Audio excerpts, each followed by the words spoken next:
মুরব্বিয়ানে এবং প্রাণপ্রিয় যুবক ভাইয়েরা, সলাতুল জুমুআর মতো বরকতপূর্ণ এ সওয়াবপূর্ণ অনন্য আয়োজনে আগত খুদে মুসল্লিবৃন্দ, পর্দার অন্তরাল অপেক্ষমান হাজারো গুণ সমৃদ্ধা আমাদের মায়ের জাতি, সম্মানিতা মা বোন, দূর দরাজ থেকে কষ্ট করে যারা আমাদের কথা শুনতেছেন, সকলকে অনেক অনেক প্রীতি ও মোবারকবাদ জানিয়ে মহান মালিকের দরবারে প্রাণ খুলে ভক্তি ভরে আবেগ অনুভূতি উজাড় করে আল্লাহর কৃতজ্ঞতা, নজরানা, শুকরানা, শুকর ও সাজুদ পেশ করছি। সকলেই বলুন আলহামদুলিল্লাহ। লাখো দুরুদ সালাম রসুল আকরামের নামে, যিনি নবীদের নবী, হায়াতুন নবী, আমার নবী, জিন্দা নবী মুহাম্মাদুর সাল্লাল্লাহু আলাইহি ওয়াসাল্লাম, যেই নবী আমাদেরকে জান্নাতের পথ দেখিয়েছেন আল্লাহর কোরআন দিয়ে। কি দিয়ে? আল্লাহর কোরআন দিয়ে। এজন্য কোরআনুল হাকিমের ভিতর বলা হয়েছে হাযা হুদা ওয়া রাহমা।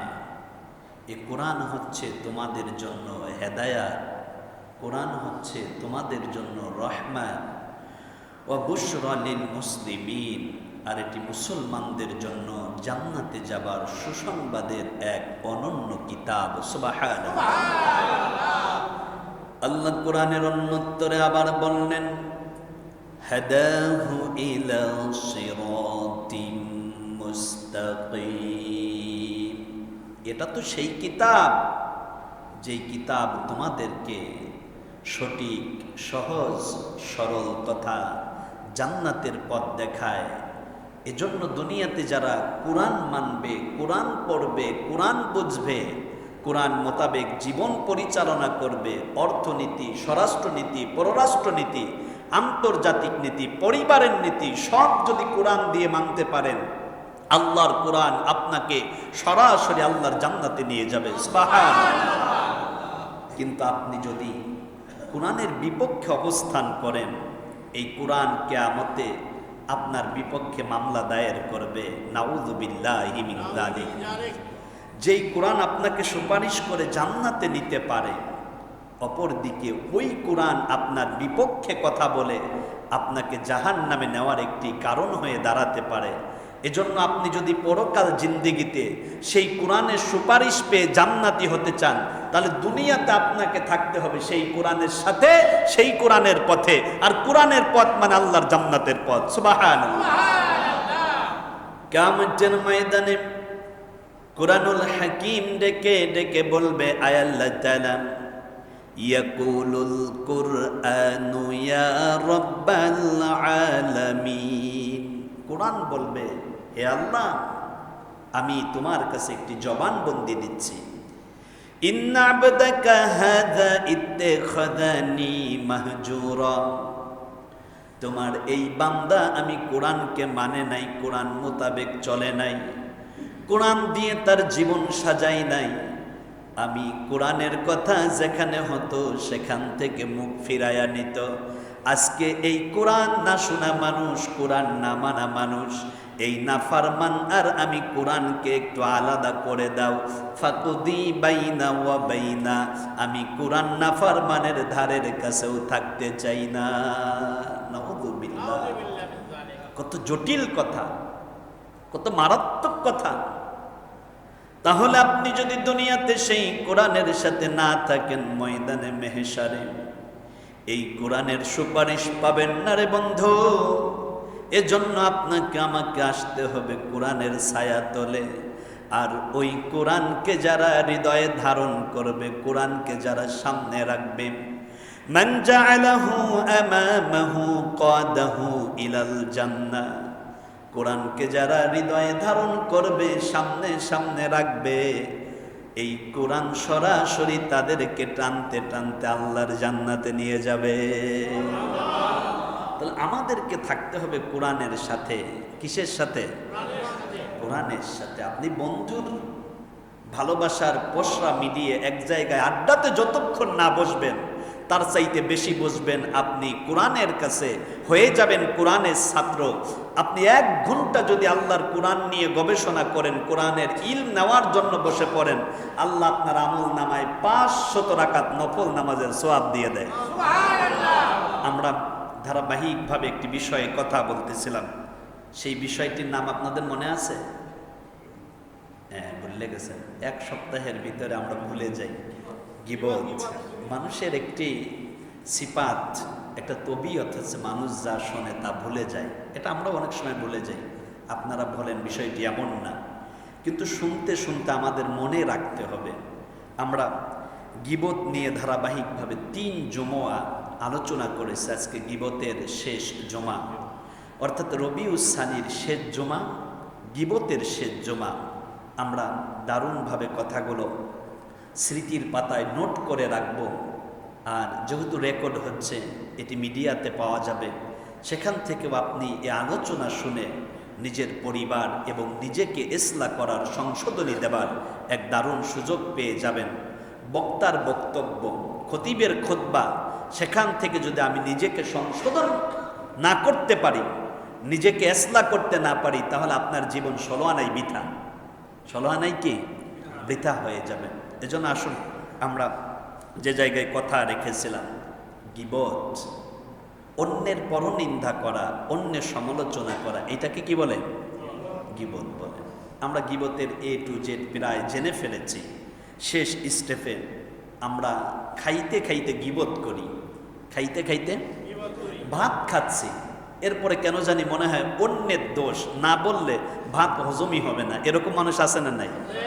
আল্লাহ নবী বলেছেন, যে ব্যক্তি খাইতে খাইতে গীবত করে, আল্লাহ রাব্বুল আলামিন কিয়ামতের ময়দানে বিশাল বড় একটা মায়েদার ভিতরে, খানসার ভিতরে, প্লেটের ভিতরে এরকম আগুন রাখবে। কি রাখবে? আগুন। যে ব্যক্তি দুনিয়াতে খেতে খেতে গীবত করেছে, আল্লাহ রাব্বুল আলামিন তখন বলবে, নাফরমান, দুনিয়াতে খাইতে খাইতে গীবত করেছো, যার সাজা হিসাবে আজকে এই জাহান্নামের আগুন খাইতে থাকো। নাউযুবিল্লাহ। তার মানে দুনিয়াতে যারা খাইতে খাইতে গীবত করবে, পরকালে তাদেরকে কি খাইতে হবে? আগুন খাইতে হবে। আপনি কি আগুন খাইতে পারবেন? আমি পারবো? আমাদের প্রাইম মিনিস্টার পারবে? আমাদের মুতাওয়াল্লি মহোদয় পারবে? সভাপতি পারবে? ইমাম পারবে? মুয়াজ্জিন পারবে? তাহলে আমরা যদি খাইতে না পারি, কারণ কি আগুন খাওয়া যায়? কিন্তু দুনিয়াতে আপনি গীবত করা মানে আগুন খাওয়া। আগুন খাওয়ার থেকে যদি নিজেকে বাঁচাতে চান, আজকের থেকে গীবত চিরতরে বন্ধ করে দিতে হবে। কথা বুঝে তারপরে বাড়ি ফেরেন। যাবেন শ্বশুর বাড়ি, কাপড়টা পরতেছেন আর বউরে কইতেছেন, মা বোন শোনো, তোমার মার বাড়ি, তোমার বাবার বাড়ি আমি যাইতে চাই। ওরা জীবনে খাওয়াইছে, ওরা খাওয়াইতে পারে, খাওয়ান্য গোষ্ঠী। কি এরকম বলে না অনেক জামাইরা? মানে কেন জানি বউরে একটু কটু কথা বইলা, ছোট কথা বইলা। আপনি যদি আপনার স্ত্রীর বাবাকে নিয়ে কোনো খারাপ কথা বলেন, 3 দিন আপনার স্ত্রী আপনার সাথে ভালো ব্যবহার করবে না। যার মেয়ে আছে সে বুঝবেন, এই দুনিয়াতে মেয়ের সাথে বাবার কি এক দারুণ সম্পর্ক, আপনি কল্পনাও করতে পারবেন না। আমি আমার বড় মেয়েটাকে নিয়ে মোটর সাইকেলে করে যাচ্ছি, তখন মেয়ে আমাকে বলতেছে, আব্বু, মোটর সাইকেলের সেইটাকে প্রাইভেট কার হলে বেশি ভালো হয়। তখন আমি বললাম, আব্বা, আমি তো স্বল্প আয়ের মানুষ, এত টাকা তো আমার নাই। আব্বা, আমার একটা ব্যাংক আছে। কি? একটা ব্যাংক আছে, এই ব্যাংকে আমি টাকা জমাচ্ছি, ওই ব্যাংক ভেঙে তোমাকে আমি একটা প্রাইভেট কার কিনে দেবো। ও কিন্তু নিজেও জানে না প্রাইভেট কারের দাম কয় টাকা। তার মানে ও এইটা বোঝেছে, ওর বাবার একটা প্রাইভেট কার হলে ওরাও একটা রয়্যালিটি লাইফ লিড করতে পারে। তার মানে প্রাইভেট কার হওয়াটা ভালো। এই জন্য আপনার মেয়েটা আপনার অবস্থা বোঝে, আপনার প্রয়োজন বোঝে। এই জন্য আপনি যখন অন্যের মেয়েকে ছোট করে কথা বলবেন, অন্যের মেয়ে তো আপনার বউ, তাকে যখন ছোট করে কথা বলবেন, তার বাবাকে নিয়ে কথা বলবেন, তখন আপনার ওয়াইফ 3 দিন আপনার সাথে ভালোভাবে কথাই বলবে না। এই জন্য মেয়েরা বাবার প্রতি অনেক দরদি হয়। আপনার ছেলেটা দেখবেন আপনার মাথা ব্যথা হলে খোঁজও নাই, আপনার মাথা ব্যথা করে আপনার স্ত্রী হাজারো কাজ নিয়ে ব্যস্ত, আপনার মেয়েটা সরিষার তেল আপনার মাথার মধ্যে দেয়, আবার কপালের মধ্যে একটু মাসে করে মেসেজ করে দেয়, আর বারে বারে জিজ্ঞাসা করে আব্বু তোমার কেমন লাগে। এর নাম মেয়ে। এর নাম কি? মেয়ে। এ দুনিয়াতে যার মেয়ে আছে এই ব্যক্তি শুধু বোঝে যাহার মেয়ে কি এক জিনিস। আর যাদের মেয়ে এখন মেচুয়েড হয়ে গেছে এরা তো বিয়ে দেবেন, কারণ শরীয়ত একটি বিধান। কিন্তু বাবার মেয়েটা যখন 15-16 বছর বয়স হয় তখন দেখবেন কত বাবা রাতের বেলায় বালিশের সাথে মাথা লাগায় কান্দে। স্ত্রী ডেকে বলে স্বামী গো আপনি কেন কান্দেন? কয় আমার রহিমা খাতুন রে 15-16 বছর ধরে লালন পালন করলাম, ও আমার নারী সেরা ধন। বিভিন্ন জায়গার থেকে বিয়ের প্রস্তাব আসে, বিয়ে তো দিতেই হবে, কিন্তু আমার রহিমারে বিয়ে দিয়ে আমি আব্বা কেমন করে থাকবো? বউ তখন বলে বিয়ে দেওয়ার কোনো খবর নাই, এখনই তুমি কান্না শুরু করছো, তো মাইয়া বিয়ে দিয়ে তো মাইয়ার সাথে তোমার চলে যেতে হইবে। এইটা মেয়ের সাথে বাবার কি এক ভালোবাসার বন্ডিং! বাবা ছাড়া এই কথা কেউ চিন্তাই করতে পারবেন না। মেয়ে হলে মন খারাপ করবেন না, মেয়েদেরকে গালি দেবেন না। মেয়েরা মায়ের জাতি। মেয়েরা কিসের জাতি? মায়ের জাতি। আল্লাহ মাদেরকে অনেক সম্মান দিয়েছে। আল্লাহ আমার মেয়েদেরকে রহম করুন, পড়ুন আমিন। অযথা খামোখা গালিগালাজ করে মেয়েদেরকে, এরকম খারাপ চরিতার্থের মানুষ আছে না নাই? ওই যে বললাম কাপড় পরতে পরতে গীবত করে, খবরদার এই কাজ করবেন না। আল্লাহ নবী বলেছেন যারা কাপড় পরতে পরতে গীবত করে কিয়ামতের ময়দানে তাদের শরীরের ভিতরে জাহান্নামের পোশাক পরাইয়া দেওয়া হবে। নাউযুবিল্লাহি মিন যালিক। আল্লাহ তুমি আমাদেরকে হেফাজত করো, জোরে পড়ুন আমিন। আবার দেখা গিয়েছে অনেক মানুষ একত্রে ওই জায়গাতে অন্যকে ছোট করার জন্য, নিজেকে বড় করার জন্য আমরা গীবত করে ফেলি। ও কি জানে? ও কি জানো? ও কোনো নেতা হইল নাকি? ও তো 3 দিনের নেতা, ওর বাপের পরিচয় নাই, ওর বাবাই সুইপারগিরি করতো, ওর দাদাই চুরি করে ধরা পড়ছে। তার মানে আপনি নিজেকে অন্যের কাছে জাহির করার জন্য, নিজেকে বড় করার জন্য আপনি অন্যের গীবত করেন। আল্লাহ কিয়ামতের ময়দানে কোটি কোটি মানুষের সামনে আপনাকে অপমান করবে। আপনি কি কিয়ামতে মানুষের সামনে অপমানিত হতে চান? তাহলে দুনিয়াতে আপনি অন্যকে ছোট করার জন্য গীবত করবেন না। আবার প্রিয় ভাইয়েরা শুনুন, অনেক সময় ভালো কথা বলতে বলতে আমরা গীবত করে ফেলি। 5 জন বন্ধু এক জায়গায় বসে চা খাচ্ছে কিংবা গল্প করতেছে, খুব ভালো গল্প করতেছে কোরআন হাদিস নিয়ে। হঠাৎ করে মাঝখান থেকে আব্দুর রহিমের ব্যাপারে ছোট্ট একটা কথা উঠছে। তখন আরেকজন বলতেছে ও সেই কথা বলো। বাচ্চাটাকে শোনো, আব্দুর রহিম তার ব্যাপারে, ওকে কিন্তু রাগ করেন না প্লিজ, হ্যাঁ ওকে ছেড়ে দেন, ওর মতো করে ইয়ে করো। বাচ্চারা এই মসজিদের আগামী দিনের ভরপুর মুসল্লি, ঠিক কিনা কন? বাচ্চাদেরকে মায়া করবেন, বাচ্চাদের মাথার মধ্যে হাত বোলাবেন, বাচ্চাদেরকে স্নেহ করবেন, আদর করবেন। এটা আপনার ছেলে না এই জন্য আপনি ধমক দেবেন? এটা আরেকজনের ছেলে এই জন্য রাগ করবেন? আপনি অন্যের ছেলেকে যদি নিজের ছেলের মতো দেখতে পারেন তাহলে আপনার ছেলেকে অন্যরা নিজের ছেলের মতো দেখবে। তার মানে গিভ অ্যান্ড টেক, আপনি যতটুকু দেবেন ততটুকু পাবেন, যতটুকু দেওয়া যায় তার চাইতে বেশি পাওয়া যায়। এজন্য মানুষকে বেশি দিতে হবে। কবি বলেছেন পরের জন্য করলে কিছু নিজের জন্য করা হয়। অন্যের জন্য যদি করেন এটা অন্যের জন্য করা হয় না, নিজের জন্য করা হয়। নিজের জন্য। আপনাদের মনোযোগ আছে? তাহলে এদিকে ওদিকে না তাকায় তাকাতে হবে সামনের দিকে না পিছনের দিকে। দেখা গেলে একজন এসে একটা জায়নামাজ বিছাইলো, আমরা জায়নামাজের দিকে তাকাবো না, খতিব সাহেবের চেহারার দিকে তাকাবো। পিছনে যদি জায়নামাজ কেন, এদেশের প্রধান উপদেষ্টা আইসাও যদি তাকবীরে তাহারিমা বাদে, তার দিকে তাকানোর কোনো সুযোগ নাই। কারণ জুমার খুতবা ওই প্রধান উপদেষ্টার চাইতে কোটি গুণ বেশি দামি। কারণ আল্লাহর কথা হচ্ছে, রাসূলুল্লাহর কথা হচ্ছে। তাম পৃথিবী একদিকে, আল্লাহর কোরআন এবং হাদিস একদিকে। পৃথিবী নেবেন না আল্লাহর কোরআন নেবেন? গুড। তাহলে আপনাদের আরো বেশি মনোযোগী হতে হবে। 5-7 জন মিলে এক জায়গায় চা খাচ্ছেন কিংবা একটু নাস্তা করতেছেন, হঠাৎ করে একজনের বিপক্ষে সমালোচনা শুরু হয়ে গেছে। তার মানে ভালো কথা বলতে বলতে অনেক সময় আমরা গীবত করে ফেলি। এটা করা যাবে? তওবা করে ফেলেন। নিজেকে সংশোধন করেন, কারণ গীবতের অনেক ভয়াবহতা রয়েছে, সেই দিকেই আমি যাচ্ছি। অনেক সময় আবার মসজিদে বসেও আমরা গীবত করি। মসজিদে বসে কি করি?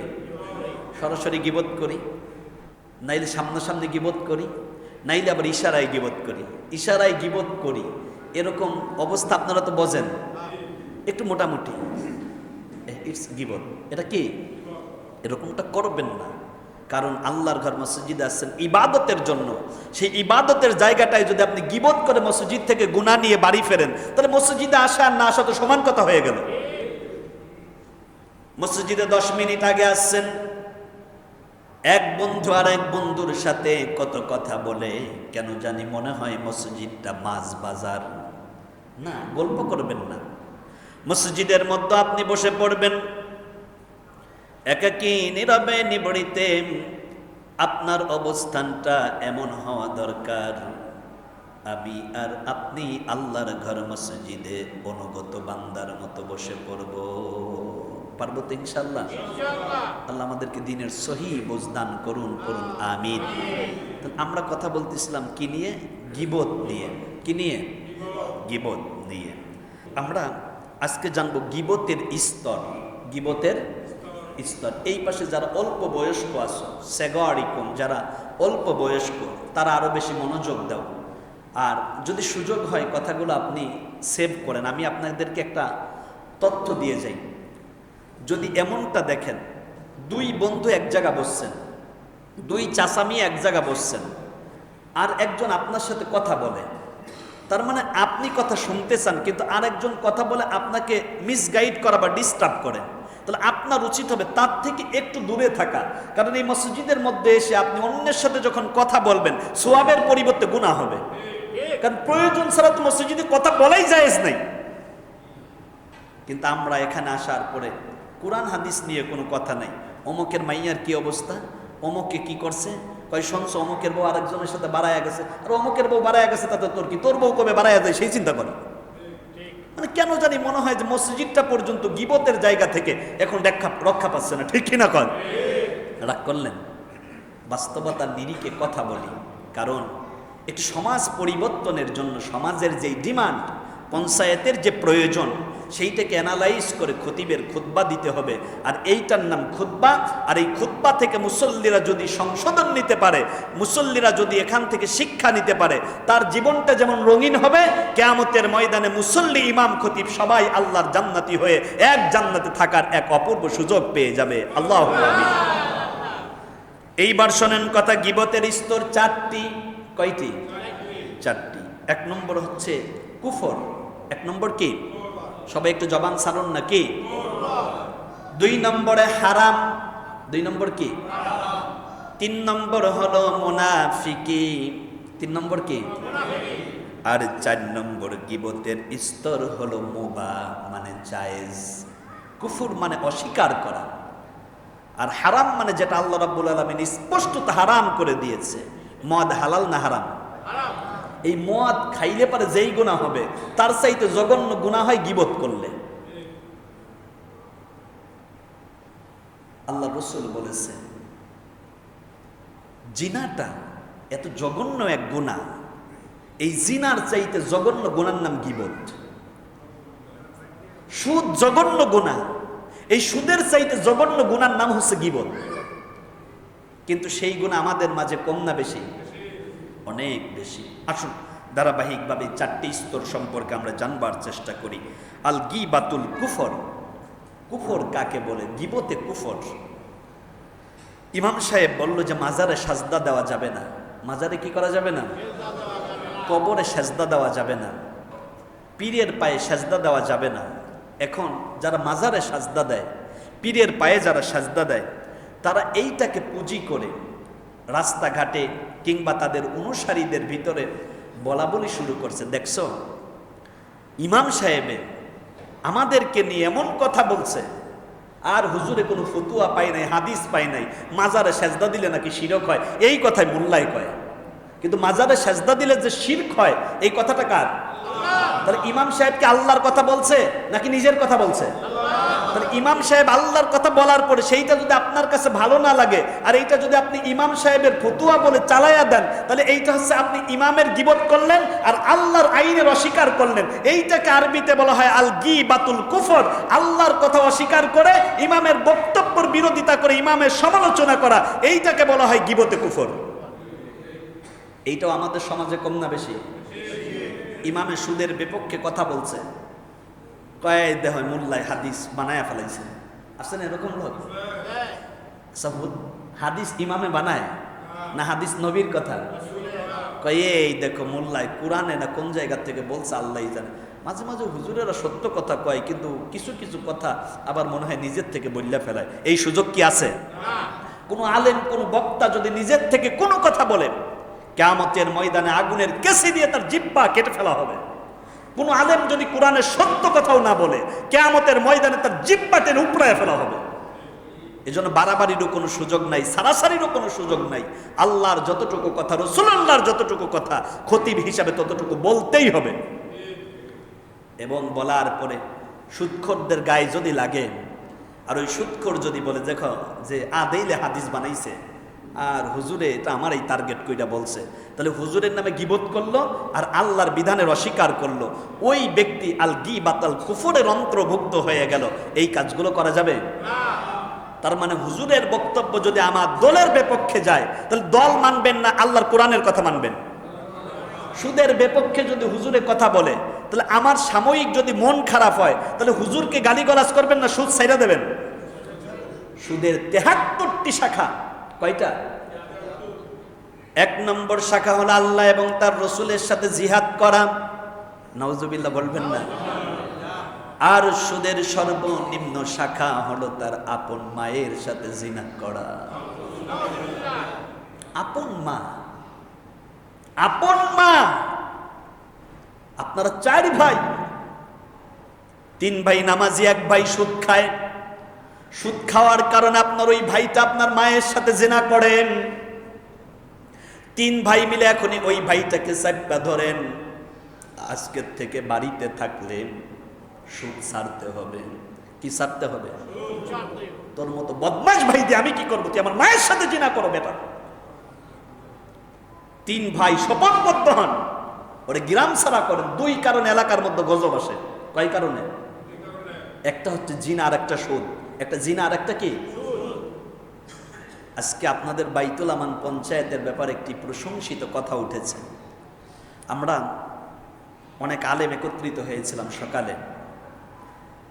একত্রিত হওয়ার পিছনে মূল কারণ হচ্ছে যে আমরা দিনের কাজগুলো কে কিভাবে করতেছি, আমাদের মসজিদগুলো, আমাদের বক্তব্যগুলো মুসল্লিদের প্রয়োজনের ভিত্তিতে, মুসল্লিদের আক্রমণাত্মক কোনো কথা তো আমরা বলে ফেলতেছি না। অর্থাৎ নিজেদেরকে ইসলাহ করার জন্য অভ্যন্তরীণ অনেক মাসালা থাকে যেগুলো নিয়ে ইখতিলাফ থাকে, এগুলো শরঈ যেই নির্দেশনা আছে সমাধান করা, ব্যালেন্স করা।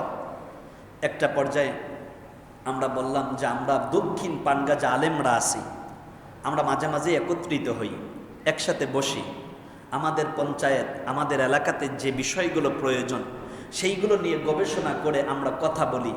এর কারণে আমাদের বাইতুল আমান পঞ্চায়েতে একটি কল্যাণকর কাজ হয়েছে, তা হচ্ছে বিয়ে মুসলমানি হইলে আমাদের বাইতুল আমান পঞ্চায়েতে এই বক্সের নামে যেই গজব, বিয়ের মতো বরকতপূর্ণ যে অনন্য আয়োজন, এইটা অশ্লীলতা বেহায়াপনা দিয়ার ঘরে না, বেহায়াপনা সরাসরিও আর থাকে না। বরং আজকে আমি হলফ করে বলে গেলাম, আমার বাইতুল আমানে বিয়ে মুসলমানি সুন্নতে খাতনায় চিরজনমের মতো আমাদের মুতাওয়াল্লি সাহেব বক্স বন্ধ করে দিয়েছে। কারণ আমি যদি বলতাম বাইতুল আমানবাসী আপনারা বক্স বন্ধ করেন, এটা আপনারা শুনতেন না। হয়তো 2-1 জন যদি ইসলামকে ভালোবাসেন তারা বলতেন যে ঠিক আছে, কিন্তু একটা গোত্রের প্রধান, একটা পঞ্চায়েত ব্যবস্থার প্রধান, সে যদি বলে যে না আমার পঞ্চায়েতে কোনো অনিয়ম হবে না, ওইটা পঞ্চায়েতভুক্ত যে সদস্যরা আছে তারা মানতে বাধ্য। এজন্য আপনাদের এই ভালো কাজের জন্য আল্লাহর কাছে উত্তম প্রতিদান আছে না নাই? আজ আপনাদের পঞ্চায়েতে বক্স বাজে না, এটা আপনাদের খতিব অন্য ইমামদের সামনে গর্ব করে বলতে পারে যে আমার বাইতুল আমানে বিয়ে মুসলমানিতে কোনো অশ্লীলতা নাই। এজন্য তারা আপনাদের জন্য দোয়া করে কিনা? দোয়া তো চাওয়া লাগে না, অটোমেটিক দোয়ার একটা কারখানা খুলে ফেলাইছে। অন্যদের কাছে আপনার ইমাম মাথা উঁচু করা মানে আমার পঞ্চায়েতের মাথা উঁচু হয়ে যাওয়া। আল্লাহু আকবার, আল্লাহু আকবার। আমার প্রিয় ভাইয়েরা, দ্বিতীয় গীবত হলো হারাম, আল গীবাতুল হারাম।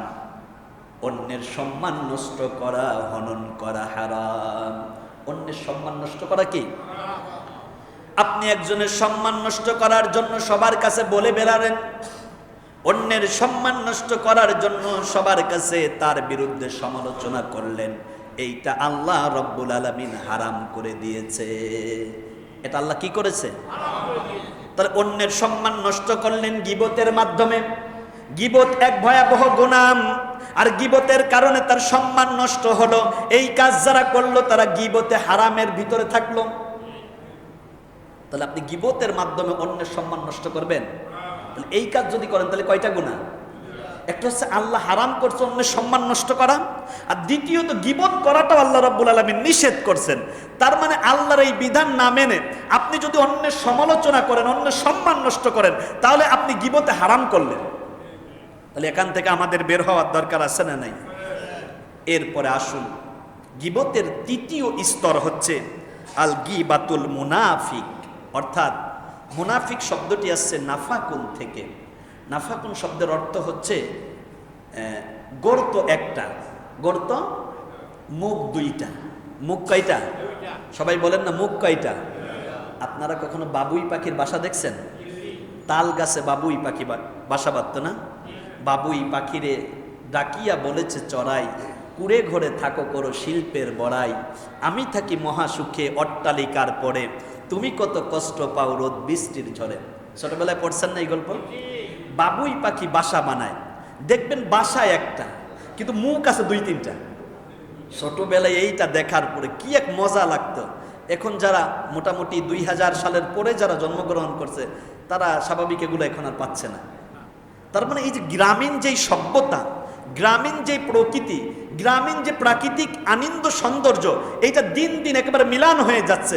কারণ আমরা যত বেশি আধুনিকতায় ছোঁয়ায় পৌঁছে যাচ্ছি, জীবনযাত্রার মান উন্নত হলেও কিন্তু আমাদের চরিত্রের মান উন্নত হচ্ছে না। 30 বছর আগে চাচা মিয়া বলছে জমিটা তোরে দিয়ে দিলাম, কি লেখা লাগতো? আর এখন দেখবেন যে লিখে দেওয়ার পরেও জাল দলিল বানায়া ফেলছে। তার মানে মানুষ যত উন্নত হচ্ছে তার চরিত্রের মধ্যে তত বেশি বাটপাড়ি বেড়ে যাচ্ছে। আপনি উন্নত হলেন, যদি আপনার চরিত্রকে উন্নত করতে না পারেন, অর্থ সম্পদ টাকা পয়সা বাড়ি গাড়ি দিয়ে মানুষ উন্নত হয় না। 1 কোটি টাকার মালিক কিন্তু গাঞ্জা খায়, ওরা মানুষ কি কয়? গাঞ্জুটে, গাঞ্জাখোর। তার মানে ওর টাকা কি ওরা সম্মানিত করে? এরপরে দেখবেন যে আবার কোটি কোটি টাকার মালিক একটু লুচ্ছামি করে, অনেকের বাড়ি ফুকসি দেয়, অন্যের মাইয়াকে দেখলে কেমন কেমন আর চোখে টাকা, এটা কি বলেন? ও যে কোটি টাকার মালিক, কি এই স্বভাব কারো ভিতর আছে? চক্ষুটাকে অবনত করেন, অন্তরটাকে বোঝান। এই পৃথিবীতে আপনার জন্য আল্লাহ আপনার স্ত্রীকে বৈধ করে দিয়েছে। আপনার কাছে মনে হবে আপনার বউটাই আপনার কাছে বিশ্ব সুন্দরী। কিসের কোন নায়িকা ফাইকা এগুলো দেখার সুযোগ নাই, কারণ আপনার জন্য যেই নায়িকাটা বিশ্ব সুন্দরী, আল্লাহ রাব্বুল আলামিন ওই মহিলাকেই আপনার বউ বানায়া দিয়েছেন। কিন্তু আল্লাহ রাব্বুল আলামিন অন্যের বউকে আপনার জন্য হারাম করে দিয়েছেন। আর যেই জিনিসটা নিষিদ্ধ ওই জিনিসের প্রতি আমাদের কৌতূহল একটু বেশি। এই জন্য শয়তান বারে বারে ওয়াসওয়াসা দেয়, তোর বউটা দেখতে এমন, অন্যের বউটা দেখতে কত সুন্দর। এই যে আপনি নিজের বউ রেখে অন্যের বউয়ের সাথে সম্পর্ক জুড়ে দিলেন, এটাকে বলে পরকীয়া। এটা কি বলে? আজকে সমাজটা নষ্ট হয়ে যাচ্ছে। এটা ভারতে বেশি, কারণ হিন্দু সমাজ, মুশরিক সমাজ, ওরা একেবারে ওপেন চলাফেরা করে, যার কারণে ওদের সভ্যতা, ওদের চলাফেরাটা দিন দিন এত নোংরা হয়ে যাচ্ছে। কারণ একের পর এক শুধু ঘটনা, অমুকের বউরে লইয়া আরেকজন বেগে গেছে। কিন্তু আমরা যদি আমার পরিবারকে ইসলামী পরিবার বানাতে পারতাম, তাহলে আপনার স্ত্রী তার নিজেকে আপনার জন্য আমানত রাখতো, সে পরপুরুষের সাথে কথা বলার আগে আপনার কাছ থেকে অনুমতি নিত। আপনার স্ত্রী আপনার বেডরুমে, আজকে আরেকটি কথা বলে যাই, আপনার বেডরুম যেখানে আপনি এবং আপনার স্ত্রী থাকেন, আপনার রক্তের সম্পর্ক, বাদ দিয়ে যারা আছে এদেরকে বেডরুমে নিবেন না। আমি হুজুর আপনার বাড়ি গিয়েছি দাওয়াত খাওয়ার জন্য, বেডরুমে নিবেন না, কারণ ওই বেডরুমে আপনার স্ত্রীর অনেক গোপনীয় বিষয় থাকতে পারে। কিন্তু আমি তো পরপুরুষ, আমাকে কেন আপনি হুজুর মনে করেই বেডরুমে নিতে হবে? এবার আপনার বিয়েই সাহেব আসছে, তারে আর কোনো জায়গায় বসতে না দিয়ে আপনার ওয়াইফের আর আপনার যেই বেডরুম সেখানে নিয়ে গেলেন, যাওয়া যাবে? যাওয়া যাবে? তাহলে আজকের থেকে আপনার বেডরুমে আপনার সাথে ব্লাড সম্পর্ক নাই, আপনার স্ত্রীর জন্য যারা আপনি ছেড়ে দিলে তারা বিয়ে করতে পারবে, এরকম যারা আছে, আপনার স্ত্রীর জন্য যারা হারাম, এরকম প্রকৃতির মানুষদেরকে আপনার বেডরুমে নিবেন। তাকে আপনি আপনার সুপার রুমে বসায়া দেন, মুসাফির খানায় বসায়া দেন, মেহমান খানায় বসায়া দেন। আপনার ছেলেটা এখনো বিয়ে করে নাই, তার রুমে বসান, কিন্তু আপনার মেয়েটা উপযুক্ত বয়স, তার রুমেও আপনি এদেরকে নেবেন না। কারণ আপনার মেয়েটা এখন মেচুরেট হয়েছে, তার অনেক গোপনীয় জিনিস থাকতে পারে, আপনার মেয়েটার সাজগোজের অনেক জিনিস সেখানে থাকতে পারে। কিন্তু অল্প বয়স্ক আপনার বন্ধুর ছেলেটাকে আপনার মেয়ের রুমে বসতে দিলেন, এখন ওর অন্তরের মধ্যে শয়তান ওয়াসওয়াসা দেবে, আর আপনার বন্ধুর ছেলেটা মনে মনে কি চিন্তা করবে আল্লাহই জানেন। এই যে চিন্তা করার একটা সুযোগ আপনি করে দিলেন, এই জন্য আপনিও গুনাহগার হবেন। আপনার বউ রাস্তা দিয়ে ফেসিয়াল করে, এরপরে চুলটা একটু স্টাইল করে, মেকআপ করে, প্যাট পিট আগলা করে যদি রাস্তা দিয়ে যায়, এই জন্য দুইটা গুনাহ। কয়টা গুনাহ? দুইটা গুনাহ। এই যে অন্যরা যারা দেখলো, দেখার কারণে যে তারা গুনাহগার হলো, এই গুনার দায়ভার আপনাকে নিতে হবে। আর দ্বিতীয় গুনাহ হলো আপনার স্ত্রী, আপনি তার জিম্মাদার। আপনি স্বামী থাকার পরেও আপনার স্ত্রী কেন পরপুরুষের সামনে আপনার অনুমতি ছাড়া বের হলো, এটার দায়ভারও আপনাকে নিতে হবে। আর দায়ুসু লা ইয়াদখুলুল জান্নাহ, দায়ুস কোনোদিন আল্লাহর জান্নাত পাবে না। দায়ুস কাকে বলে? দায়ুস মহিলারা হয় না, দায়ুস হয় পুরুষ। আপনার মেয়েটা প্রাপ্তবয়স্ক, এই মেয়েটা রাস্তা দিয়ে পর্দাবিহীন হেঁটে যায়, অন্যদের সাথে গল্প করে। আপনার ওয়াইফ রাস্তায় দাঁড়ায় সবজিওয়ালার সাথে গল্প করে। আমি একটা কথা আপনাদেরকে বলি, আপনাদের যাদের মা চাচি খালাম্মা, তারা কোনোদিন এই যে আপনার কান্দে কইরা, আগে তো মাটির ঠিলে, কলস, গামলা এগুলো কিন্তু বিক্রি করতো ধান নিয়ে, আপনারা দেখছেন কিনা আমি জানি না, বিক্রি করতো না? আপনার খালা, আপনার মা, আপনার চাচি বাড়ির থেকে ছোট্ট একটা বাচ্চারে পাঠাইয়া দিয়ে বলতো যে ওই হকারের কাছ থেকে একটা গামলা নিয়ে আসো, পর্দার ভিতরে নিয়ে আপনার মা আপনার চাচি সুন্দর করে দেখার পরে বলতো যে কয় সের ধান দেওয়া লাগবে এটা জিজ্ঞাসা করে আসো। এরপর ছোট্ট বাচ্চার কাছে ওই ধান দিয়ে এরপর ওই পাতিলটা কেনাকাটা করত। কিন্তু এখন সময়ের ব্যবধানটা এমন হয়ে গেছে, ওই মা চাষিদের জেনারেশন শেষ, বর্তমান আমার এই বোনেরা, আমার এই আপারা, তারা এখন না পারে একেবারে দোকানদারের সাথে শরীরে হেলাইয়া দিয়ে তারপরে পটল কয় টাকা কেজি সেই কথাটা কম। কি রাগ করলেন আমার কথায়? আশ্চর্য হয়ে যায়, আমি মাঝে মাঝে লজ্জা পাই। আমি তো এই পাশ দিয়ে মসজিদে ঢুকি, আপনাদের মসজিদের এই গেটের সামনে 5 জন 6 জন মহিলা ভ্যানালার কাছে দাঁড়াইয়া, পরবর্তীতে মাঝে মাঝে মনে হয় যে আমারই সরে যাওয়া লাগে, এদের পরে একটু দেওয়ার পরে আরেকজনকে হুজুর আইতেছে তোরা সরে যা। আপনি মা, আপনি বোন, আপনি মসজিদের গেটের সামনে একজনের ভ্যান থেকে কিছু কিনবেন, 4-5 জন মিলে ওখানে দাঁড়ায়া থাকেন, আপনার কি ব্যক্তিত্ব বলতে কিচ্ছু নাই? আপনার শরম কি উঠে গেছে এখন? আগের মা বোন, আপনার চাচি, আপনার নানিরা কেমনে চলতে এটা আপনারা দেখেন নাই? কোথায় গেল আমাদের সেই সোনালী দিন? এখন মানুষ উন্নত হচ্ছে দিন দিন, চরিত্র উন্নত হচ্ছে না। আপনার বউ রাস্তায় দাঁড়িয়ে আরেকজন হকারের কাছ থেকে জিনিসপত্র কেনে, আপনি পুরুষ হিসাবে ব্যর্থ পুরুষ, সুযোগ আপনার স্ত্রী কেমনে পাবেন? কিনে দেবেন? হ্যাঁ, যদি বাজারে নিতে হয় আপনার স্ত্রীকে আপনি সাথে নিয়ে যাবেন, তারও একটা পছন্দের প্রাউটি দেওয়া দরকার। কারণ আপনি একটা কিনে দিলেন, তার পছন্দ হইল না, বরং সংসারে ঝামেলা লাগতে পারে, বরং তাকে নিয়ে আপনি দেখায়া কিনতে পারবেন। ইসলাম এটাও জায়েজ করে দিয়েছে। কি আমার কথায় খুব রাগ করলেন? মনে কষ্ট পেলেন? আমি তো মা বোনদের বিপক্ষে না, কারণ আমি চাই আমার এই মা, আমার এই বোন বাইতুল আমান পঞ্চায়েত ভুক্ত আমার যে মা বোনেরা আছে তারা যেন খাদিজা, রহিমা, ফাতেমার উত্তরসূরি হয়ে তাদের সাথে আল্লাহর জান্নাতে যেতে পারে। শুধু সেই জান্নাতের পথটা আমি একটু দেখাইয়া দিয়ে গেলাম। আমার মা, আমার বোনেরা শোনেন, স্বামীর আনুগত্য করবেন, স্বামীর ভক্তি করবেন, স্বামীর সম্মান নষ্ট করবেন না। এই দুনিয়াতে যেই মহিলারা স্বামীর সন্তুষ্ট করতে পারে, আল্লাহর রাসূল বলেছে ওই নারী জান্নাতি। আমার মা বোনেরা, সন্তুষ্ট করতে হবে আপনার স্বামীকে, কিন্তু আপনার বিয়ে আসলে তারা সন্তুষ্ট করেন। আপনার ক্লাস ফ্রেন্ড ছিল, তারে আপনি সন্তুষ্ট করেন, কিন্তু আপনার স্বামীরে পাত্তাই দেন না। এই কাজ করবেন না। এই কাজ যদি কোনো নারী করেন, নিঃসন্দেহে ওই নারী জাহান্নামী, জাহান্নামী, জাহান্নামী। যেহেতু মা বোনেরা কথা নিচ্ছেন, স্মৃতির পাতায় অম্লান করে রাখার জন্য আমার কথাগুলো সেভ করে নেন। আজকের থেকে আপনার স্বামীর প্রত্যেকটি শরঈ বিধানের কথা মানবেন, কিন্তু শরীয়ত বিরোধী কোনো কথা বললে আপনি স্বামীর কথা মানবেন না। স্বামীর খেদমত দরকার, নফল নামাজ বাদ দিয়ে স্বামীর খেদমত করতে হবে, কারণ নফল নামাজের চাইতে কোটি কোটি গুণ বেশি সওয়াব স্বামীর খেদমত করার ভিতরে।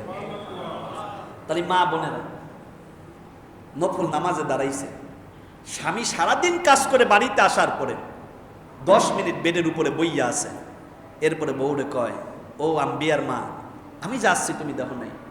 তোমার চোখ না ছিল, তুমি দেখো নাই আমি নামাজে দাঁড়াইছি? এখন কোন ওক্তের নামাজ? 2 রাকাত নফল পড়লাম। নফলটা সংক্ষিপ্ত করে স্বামীকে সময় দেওয়াটা আপনার জন্য ফরজ ছিল। স্বামীর খেদমত কয় কি এর স্বামীর? স্বামীরে তুই তুকারি করে থাপড়াইতে পারে এরকম মহিলা সমাজ বেশি আছে।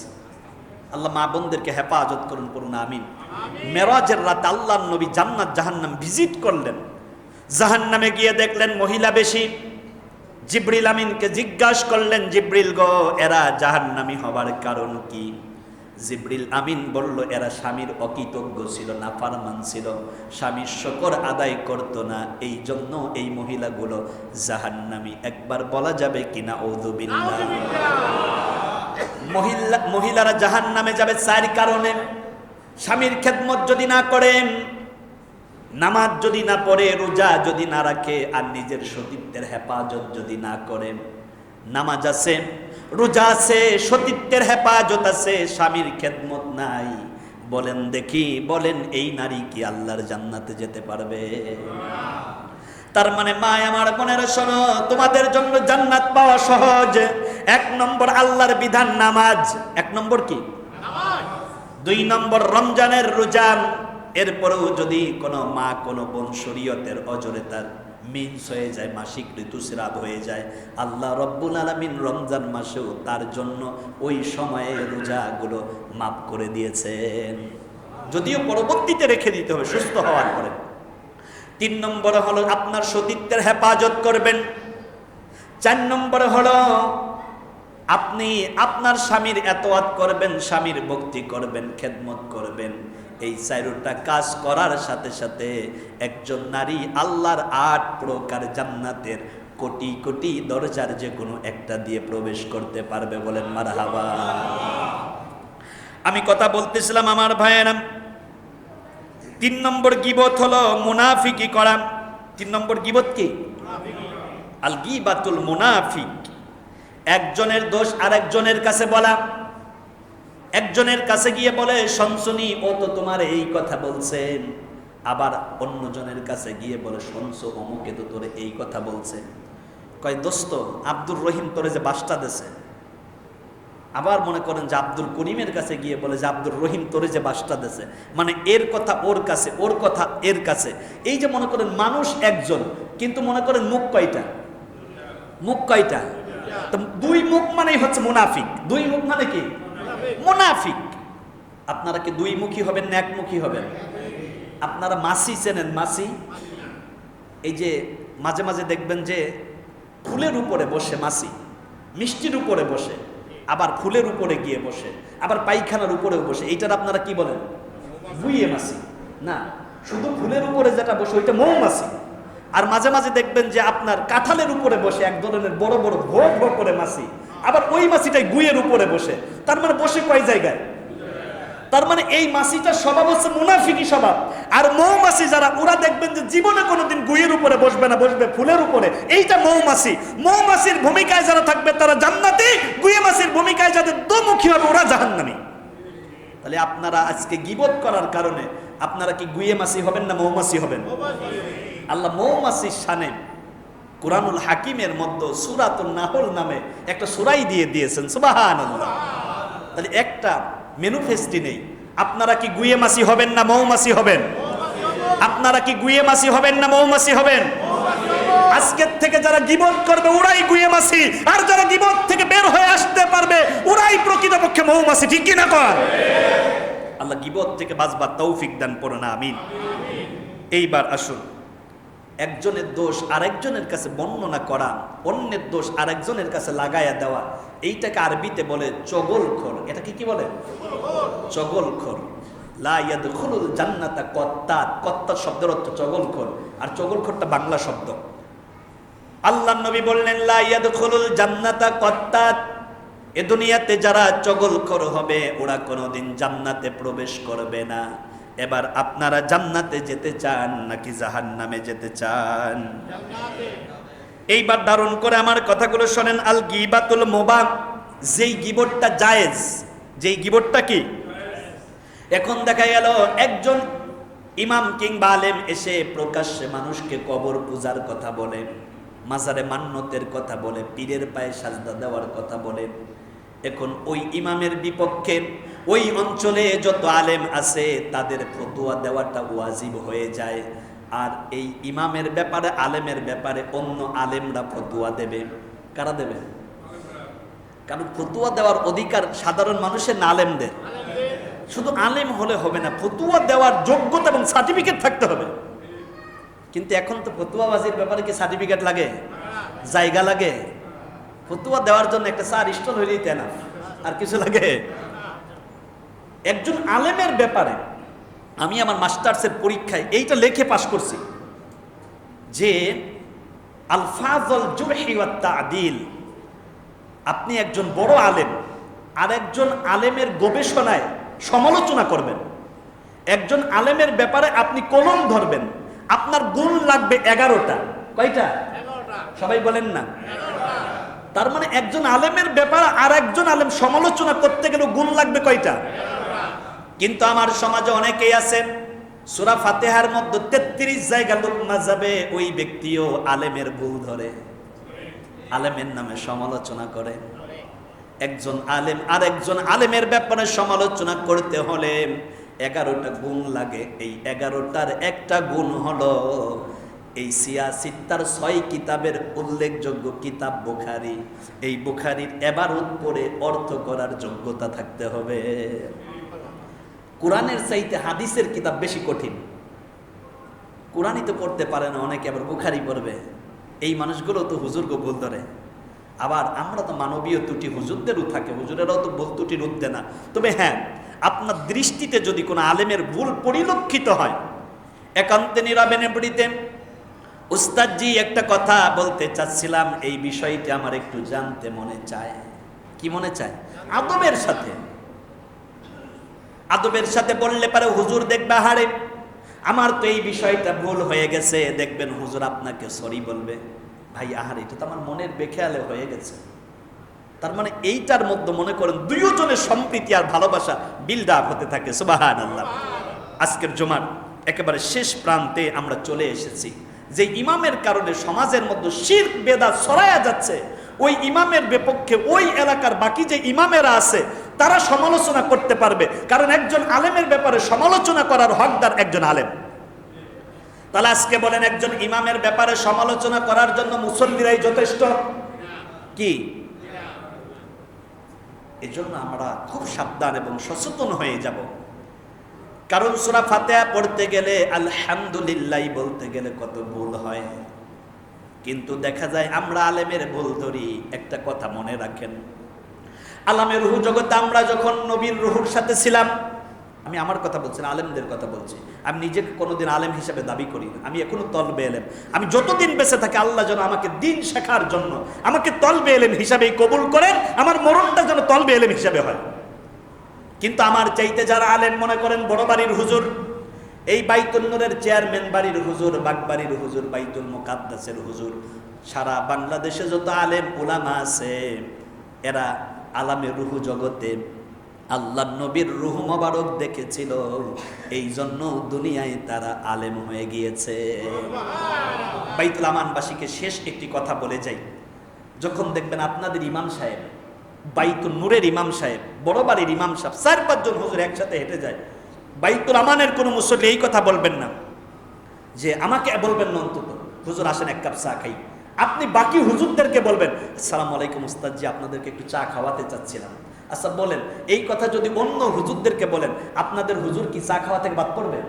কিন্তু আপনি যখন অন্য পঞ্চায়েতের হুজুরকে প্রায়োরিটি দিলেন, তারা তাদের পঞ্চায়েতে গিয়ে বলবে যে আমরা বাইতুল আমানের হুজুর সহ 5 জন ছিলাম, ওই পঞ্চায়েতের একজন বাইতুল আমান হুজুরকে না বইলে আমাদেরকে চা খাওয়ার কথা বলছে। তার মানে বাইতুল আমানের মুসল্লিরা আমাদেরকে কত ভালোবাসে। It's technique. কারণ এই কাজগুলো যদি করতে পারেন, অন্যদের কাছে আপনারা সমাদৃত হয়ে যাবেন। আল্লাহু আকবার। আসুন আমরা কিভাবে গীবতের গন্ধ পাওয়া যায় এরকম 8টি কাজ, গীবতের গন্ধ পাওয়া যায় এরকম 8টি কাজ, শুধু 8টি কথা বলেই শেষ করছি, কর গুনে গুনে আপনি লিখে রাখুন। গীবত মানে পরনিন্দা করা, দ্বিতীয় হচ্ছে ইফকুন, মিথ্যা রটনা করা, তৃতীয় হচ্ছে বহুতানা, মিথ্যা অপবাদ দেওয়া, 4 নম্বর হচ্ছে নামিমা, চগলখড়ি করা, একজনের কথা আরেকজনের কাছে লাগানো, আরেকজনের কথা আরেকজনের কাছে লাগানো, এটাকে বলা হয় নামিমা মানে চগলখড়ি। আর চগলখড়ি যারা করে এই মানুষগুলো 3টি স্বভাব। একটি স্বভাব হচ্ছে পরস্পরের ভিতরে একজনের কথা আরেকজনের কাছে বলে ঝগড়া লাগায়া দেয়। কি করে? ঝগড়া লাগায়া দেয়। অন্যের অমঙ্গল কামনা করে, আপনি অন্যের জন্য মঙ্গল কামনা করবেন, সেই মঙ্গল আল্লাহ আপনাকে দিয়ে দেবেন। সুবহানাল্লাহ।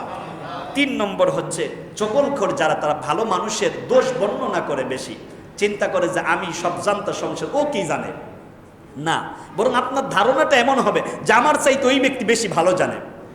এইবার আমার ভাইয়েরা 5 নম্বর হলো যুল ওজহাইন, দ্বিমুখী নীতি অবলম্বন করা, এক মুখ কিন্তু চরিত্র 2 মুখী, এটাও গীবত, এটাও কি? 6 নম্বরে হচ্ছে হুমাজা।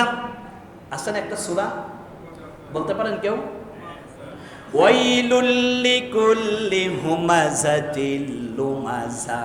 হুমাজা শব্দের অর্থ সামনাসামনি গীবত করা, আর লুমাজা শব্দের অর্থ পিছনে পিছনে গীবত করা।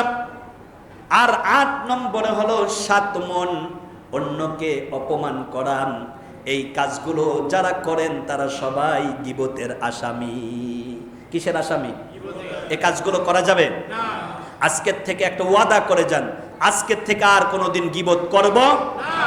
বলেন আর কোনোদিন গীবত করব না। আল্লাহ তুমি কবুল করো, যারা বলুন আমিন।